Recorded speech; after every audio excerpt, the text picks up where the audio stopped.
Praise the lord. యేసు క్రీస్తు మిమ్మలను దీవించును గాక. అందరూ బాగున్నారా? ప్రియమైన దేవుని బిడ్డలారా, యేసు క్రీస్తు మత్తయి సువార్త 26వ అధ్యాయము 41వ వచనం ద్వారా మీరు శోధనలో ప్రవేశించకుండా మెలకువ కలిగి ప్రార్థన చేయమన్నాడు. దేవుడు తను శిలువ మరణానికి వెళ్ళక ముందుగా గెత్సెమనే తోటలో ఎంతగానో ప్రార్థించినట్లుగా ఎదుర్కోబోతున్న తన మరణాన్ని లేదా శిలువ యొక్క త్యాగాన్ని, శిలువ యొక్క కష్టాన్ని, యాతనలను ఎదుర్కోవటానికి ముందుగా తను ప్రార్థన ద్వారా సిద్ధపడినట్లుగాను, శరీర బలహీనతను జయించి ఆత్మలో బలవంతుడిగా తయారైనట్లుగాను, అక్కడ ఉన్నటువంటి పేతురు, యాకోబు, యోహానులకు కూడా చెప్తూ ఉన్నారు. మీరు మెలకు కలిగి ప్రార్థన చేయండి అని 3 మార్లు వచ్చి చూసినప్పటికీ కూడా 3 మార్లు కూడా శిష్యులు నిద్రపోతూ ఉన్నారు.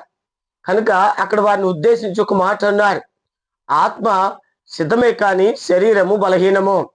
కనుక మనం కూడా దేవునిలో బలవంతులుగా ఉండాలంటే, శోధన జయించాలంటే, శోధన రాకముందే మనకు మెలకువ కలిగి ప్రార్థించటం నేర్చుకోవాలి. కనుక ఈ రోజున అనేకులు వారి జీవితాల్లో ఉన్న శోధనను జయించగలిగారు అని అంటే, వారు అనుదినము క్రమం తప్పకుండా మెలకువ కలిగిన వారే ప్రార్థన చేస్తూ ఉన్నారు. మెలకువ కలిగి ఉండటం అంటే జాగ్రత్త కలిగి ఉండటము.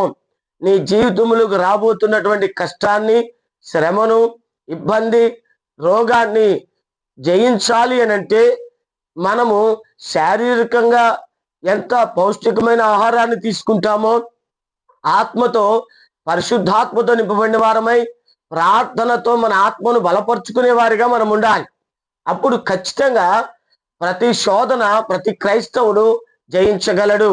కాబట్టి నీవు నేను కూడా శోధన రాకముందే, రోగము రాకముందే, బాధ రాకముందే, కష్టము రాకముందే జీవితంలో ఖచ్చితంగా వస్తాయి.